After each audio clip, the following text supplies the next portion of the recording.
Hi everyone, I just want to begin by saying that I hope you've been able to enjoy your summer and that you've been able to spend some time doing the things that you love, the things that make you happy, and that you've been able to surround yourself with the people that you love and the people that love you and that just uplift you every single day. I just want to welcome you all to my very first video blog, i.e. a vlog, and it's the very first time I'm doing something like this, and I'm in no way techno-savvy, but I'm super excited nonetheless to begin this journey. And I invite every single one of you watching this to also go on this journey with me.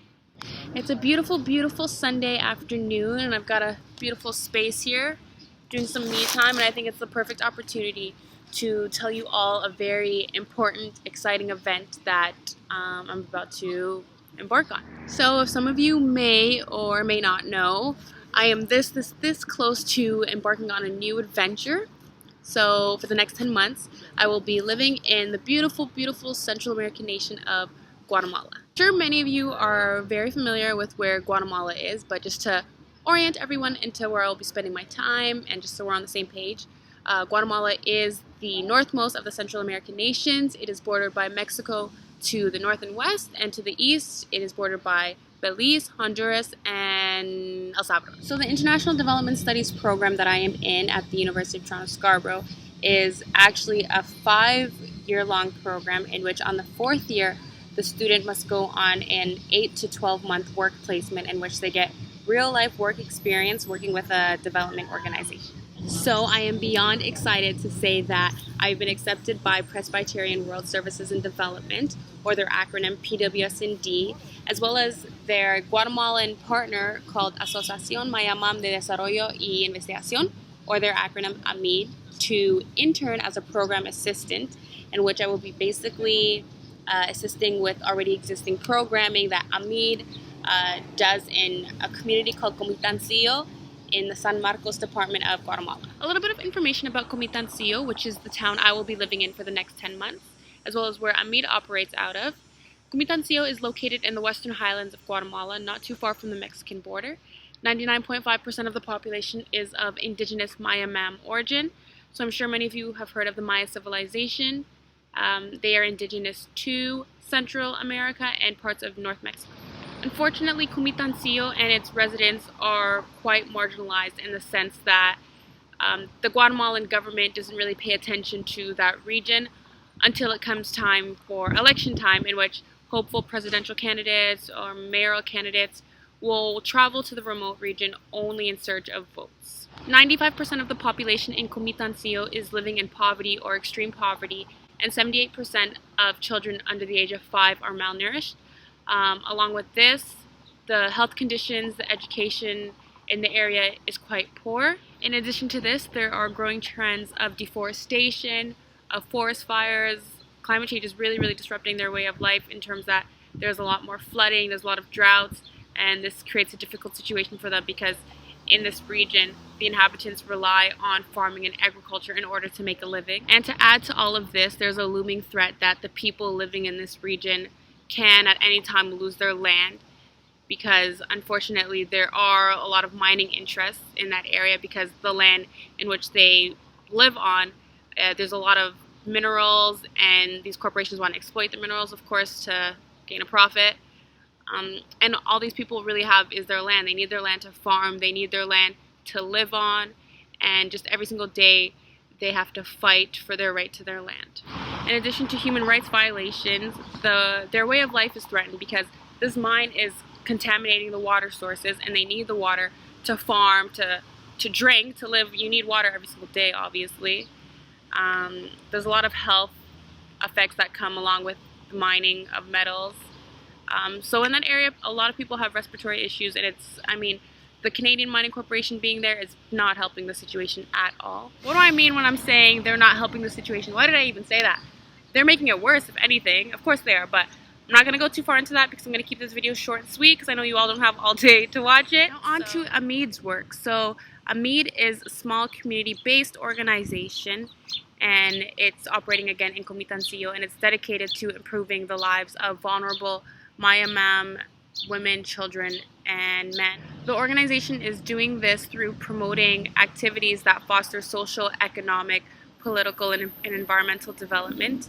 And it essentially aims to create an alternative to the structural problems that this community and its inhabitants face. One of the reasons why I'm super excited to work with this organization is because it's a community-based organization, and not only that, but it's run itself by Maya-Mam people. So a lot of you who are familiar with development work or who aren't, international development usually involves people from Canada, the US, or Europe going to other parts of the world, which you can call the developing world, the global south, however you want to call it. And they go there and they basically tell the people of that region how they should develop or what they should do, what's best for them. The organization is involved in agroecology work. In that area, much of the inhabitants make a living off of farming, so the organization helps to support them with that. It's also involved in women's empowerment because in that town in particular, domestic violence is quite rampant. The organization also works to strengthen the political capacity of women so that they're also in positions of power and they're able to make decisions for the community and that it's not just left to men. And the organization also works on integrated health projects such as nutritional projects. Just like any and every community that is currently facing structural inequalities today, the Maya-Mam indigenous people of the Western Highlands in Guatemala are facing structural inequalities currently because of past events that had occurred to them. And in particular, I'm speaking about the 36-year-long civil war in which the Guatemalan government attempted to wipe out the Mayan population in Guatemala. And they did this through village raids. They massacred different communities. Anyone they could find, they would kill.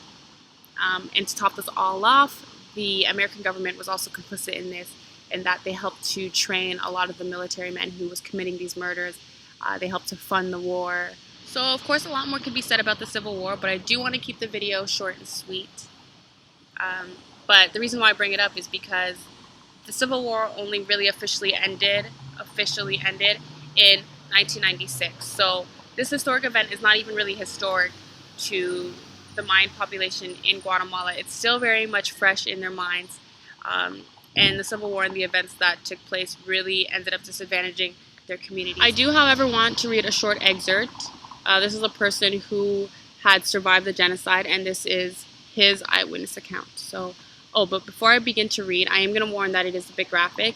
It might make some people uncomfortable to listen to it. So if it is going to make you uncomfortable and if you can't really listen to graphic things, I encourage you to skip ahead, but I encourage you more to listen to it because sometimes in life you do need to be uncomfortable. So here goes. The soldiers took our wives out of the church in groups of 10 or 20. Then 12 or 13 soldiers went into our houses to rape our wives. After they were finished raping them, they shot our wives and burned the houses down. All of our children had been left locked up in the church. They were crying. Our poor children were screaming. They were calling us. Some of the bigger ones were aware that their mothers were being killed and were shouting and calling out to us. Then they took the children outside. The soldiers killed them with knife stabs. We could see them. They killed them in a house in front of the church. They yanked them by their hair and stabbed them in their bellies. Then they disemboweled our poor little children. Still they cried. When they finished disemboweling them, they threw them into the house and then brought out more. Then they started with the old people.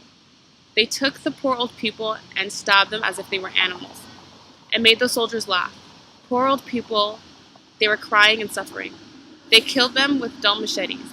They took them outside and put them on top of a board. Then they started to hack at them with a rusty machete. It was pitiful how they broke the poor old people's necks. They began to take out the adults, the grown men of working age. They took us out by groups of 10. Soldiers were standing there waiting to throw the prisoners down in the patio of the courthouse. Then they shot them. When they finished shooting, they piled them up, and other soldiers came and carried the bodies into the church. So that is a short excerpt. It's again a little graphic, but that's to show that what these people went through, there's really no words to even describe what they went through. But it's also to show that the Mayan people of Guatemala are quite resilient. They're strong after all they've been through. But just to end off this video now, I want to thank all of you for watching this. Seriously, thank you so much for taking the time out of your day to watch this, and I'm really excited for this new adventure. I'm nervous a bit, but more so excited. I'm getting on that plane bright and early tomorrow morning, Tuesday at 6 a.m. So it's coming up, and I'm hoping that while I'm over there, I can continue with these blog videos, just to share my experiences, share stories, anything that I see, and I'd also love to hear your thoughts on things. And yeah, I just hope that you come along on this journey with me. Watch my videos, Thank you so much again. Bye, everyone. Oh, and I love you, Toronto. I'm going to miss you, but it's not a goodbye. It's a see you later.